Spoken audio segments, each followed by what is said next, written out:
Greetings, class. I'm here to go over chapters 6 through 9 from Susan Blackmore's book. And chapter 6 is all about the human brain and how it's developed into a bigger brain.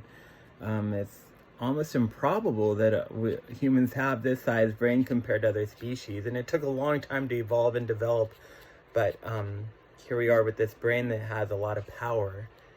And she talks about how that if we didn't have this type of brain, it would be harder to pass on ideas, specifically memes. So there's a lot to be said in chapter 6, but that really is the gist of chapter 6.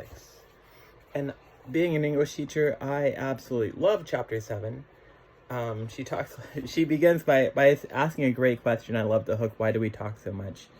And then she goes on to say that talking takes up a lot of our time, and it also takes up a lot of energy, which I find is interesting as well. Talking takes energy. And I like this point she says here. She says, according to some, I'm reading page 82, according to some estimates, about 2/3 of all conversation is taken up with social matters. So we're concerned with social matters. Who's doing what? Who's seeing who? Et cetera, et cetera. 80% of all of our, or two-thirds of all our conversations involve something like that, which is very interesting. Let's see. On page... on page 84, she says, it's almost impossible to be silent in our culture around humans because we are our mode of communication is speaking and talking.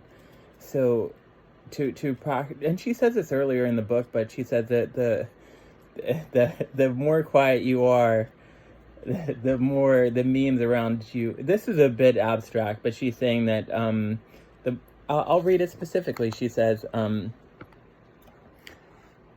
84, the social world is full of new memes being created, spread out, and competing to be taken up by you and passed on again, but you cannot possibly speak them all. Competition to take charge of your voice is strong, just as competition to grow in the garden is strong. Keeping silence is as hard as work is weeding. That's a great metaphor. So we have all these memes around us, we're generating these memes, but when we're quiet, that's when we're not generating, which is interesting. Let's see, I like page 85. I think a good example, and I've talked about this a little bit before, would be celebrities. Celebrities are the best memes, and maybe that goes into what we call a meme today. But it's so fascinating how we gravitate toward these celebrities. And she uses the example of Princess Diana. Very few people ever met her. Very people even knew who she was. But when the media really publicized it and got the word out there, then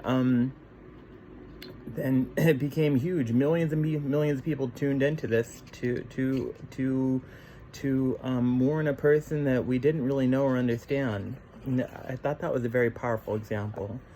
On page 87, I really like this point from a grammatical perspective. She says that our words across the world differ, vocabularies differ, the word choice differs, but one thing that doesn't drift too far from each other is grammar. Grammar is more universal, but language is not. So there's perceived rules that we've all agreed on, like periods and commas and things like that within grammar that most cultures share. And I thought that was really interesting. It made me think about that. Let's see. I want to move into chapter 8. There's a lot of psychology and sociology she talks about through here. She talks about Pinker, Bloom, a lot of other people, and she breaks them down. Chomsky was big into language early on in his career. But if we get into page, what is it? 95. Basically, what they're saying, I like this on page 95, and it says, Pinker and Bloom, I'm reading the second paragraph. Pinker and Bloom's answer is that language is designed for the communication of propositional structures over a serial channel. That's very convoluted. But what it means is, but what then was the selective advantage of communication of propositional structures over a serial channel? Language would have allowed our ancestors to acquire information and pass it on far faster than biological evolution could achieve, giving them a decisive advantage in competition with other species, they say. So it wasn't that our minds, well, yeah, I mean, on some level, it was our minds that allowed us to develop language, but it was language that allowed us to get where we are today, to become, become the alpha species on the planet and to dominate all other species. And what allowed us to do that wasn't our technology, wasn't our tools. It was really our language, which is really fascinating. I like that idea. I think about it often. And I like this on page 100. I like this point. It's a little bit convoluted, but I'll explain it to you.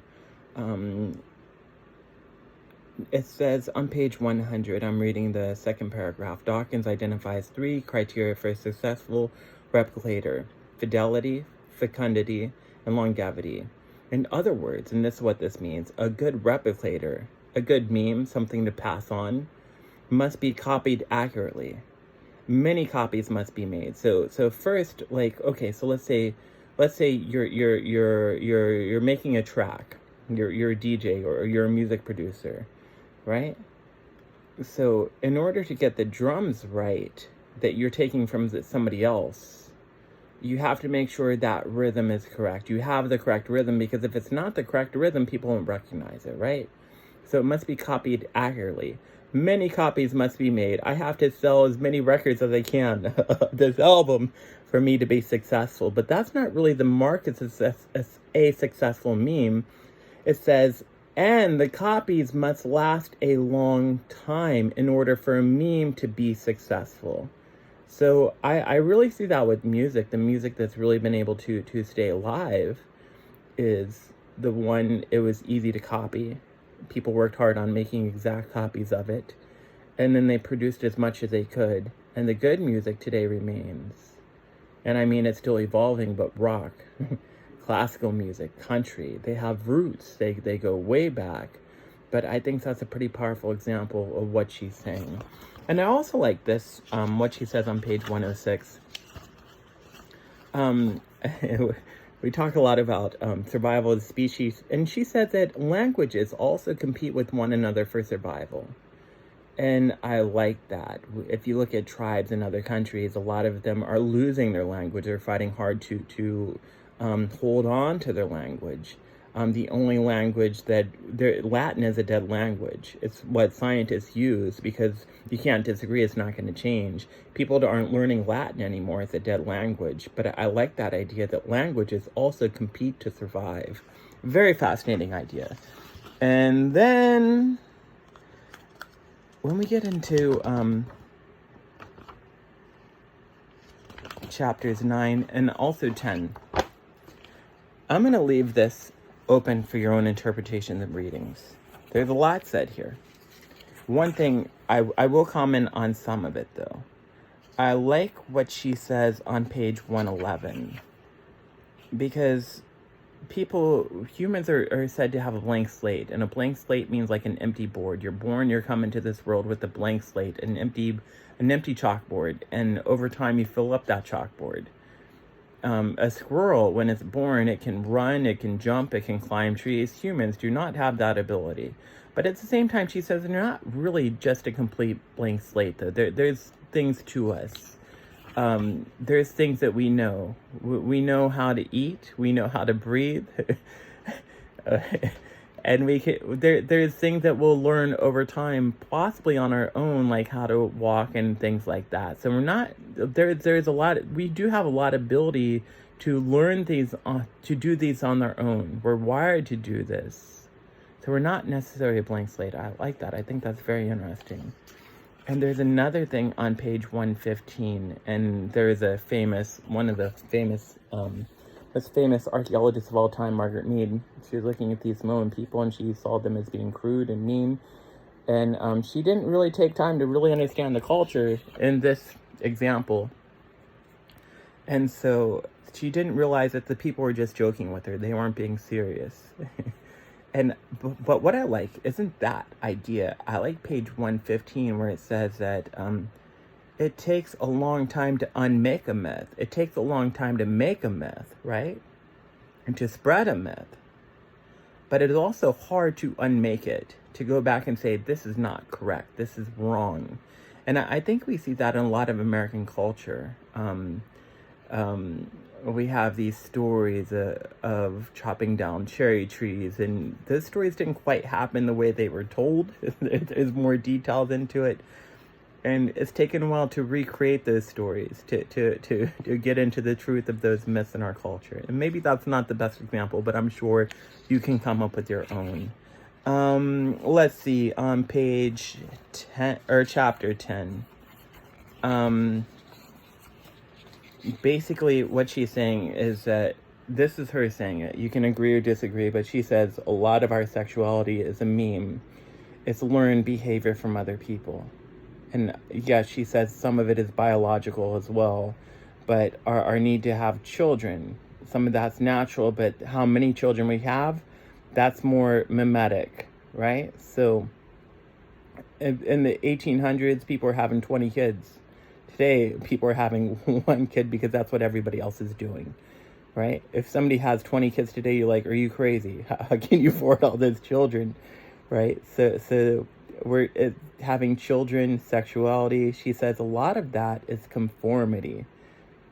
And I'm not going to talk too much about that. I have my own ideas and my own observations on that, but I'll let you guys read this chapter and come to your own conclusions on that. But it's very, very interesting, very, very fascinating. And I hope you guys enjoy these chapters.